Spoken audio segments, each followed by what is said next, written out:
Hello everyone, welcome back to my channel. आज मैं आपके साथ शेयर कर रही हूँ रोज़ बोले जाने वाले इंग्लिश के सेंटेंसेस। ऐसे सेंटेंसेस जो अक्सर हम लोग अपने डेली लाइफ में इस्तेमाल करते हैं यानी कि बोलते हैं।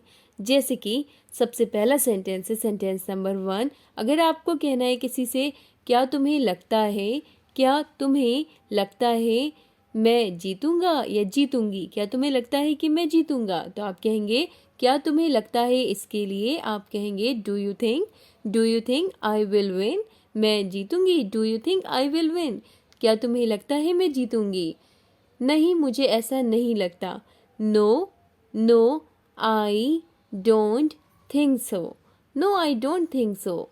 No I don't think so, नहीं मुझे ऐसा नहीं लगता। No I don't think so. Okay, next sentence है सेंटेंस नंबर 3। अगर आपको कहना है किसी से कि बोलने से पहले सोचा करो, बोलने से पहले सोचा करो, तो आप कहेंगे think before you speak. Think before you speak. Think before you speak. Okay, next sentence है सेंटेंस नंबर 4। मैं 1 मिनट में आया। मैं 1 मिनट में आया। अक्सर हमें कभी कभी ऐसे कहना पड़ता है कि बस मैं 1 मिनट में आया। तो अगर आपको ये चीज़ इंग्लिश में कहनी है तो आप कहें I will be back in a minute. I will be back in a minute. Okay, एक पिता होने के नाते मेरा ये फ़र्ज़ है।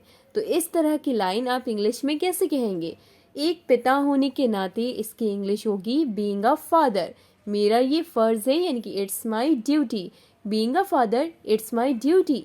Being a father it's my duty. एक पिता होने के नाते मेरा ये फ़र्ज़ है। ठीक है, नेक्स्ट सेंटेंस सेंटेंस नंबर 6। अगर आपको कहना है किसी से कल उनकी बहस हो गई। कल उनकी बहस हो गई, तो आप कहेंगे they had an argument yesterday.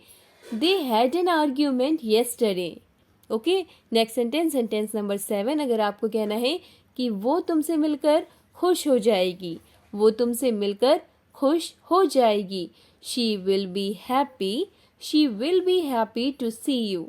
To see you. Okay, next है सेंटेंस नंबर 8। अगर आपको कहना है थोड़ी देर में वो तुम्हारे साथ होंगे। थोड़ी देर में वो तुम्हारे साथ होंगे। They will be with you in a while. थोड़ी देर में इनकी in a while. They will be with you in a while. थोड़ी देर में वो तुम्हारे साथ होंगे। वो तुमसे मिलकर खुश हो जाएगी। She will be happy to see you. Okay, next sentence sentence number 9। अगर आपको कहना है किसी से वो 10 बजे से घर पर ही है। वो 10 बजे से घर पर ही है, ऐसे कहते हैं ना। तो अगर आपको ये चीज़ इंग्लिश में कहनी है तो आप कहें ही is at home since 10 o'clock। He is at home since 10 o'clock। Okay, next sentence sentence number 10। अगर आपको कहना है किसी से मुझे इसकी आदत नहीं है। मुझे इसकी आदत नहीं है। I am not use to it. I am not use to it, इसका मतलब हुआ मुझे इसकी आदत नहीं है। ठीक है, तो फिर अगर आपको इसके रिप्लाई में कहना है किसी से तो आदत डाल लो। अगर ये चीज़ इंग्लिश में बोलनी है तो आप कहेंगे then get use to it. Then get use to it, तो आदत डाल लो। ओके, मुझे इसकी आदत नहीं है। I am not use to it. वो 10 बजे से घर पर ही है। He is at home since 10 o'clock। Since 10 o'clock। Okay, next sentence sentence number 12। अगर आपको कहना है तुम समझते क्या हो खुद को। ये चीज़ अगर आपको किसी से कहना हो इंग्लिश में तो आप कैसे बोलेंगे। तुम समझते क्या हो खुद को, तो आप कहेंगे who do you think you are. Who do you think you are. Who do you think you are. Okay, next sentence sentence number 13। मैं तुम्हारे ही बारे में सोच रहा था। मैं तुम्हारे ही बारे में सोच रहा था। I was thinking about you. I was thinking about you, मैं तुम्हारे ही बारे में सोच रहा था। ठीक है, next sentence sentence number 14।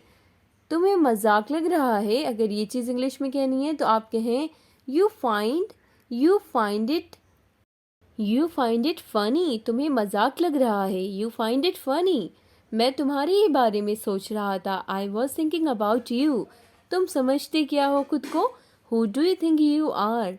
Who do you think you are. Okay, next sentence, sentence number 15। अगर आपको कहना है किसी से हम उसके भरोसे बैठ नहीं सकते, हम उसके भरोसे बैठ नहीं सकते, तो हम कहेंगे we can't depend on him to help, we can't depend on him to help. ठीक है।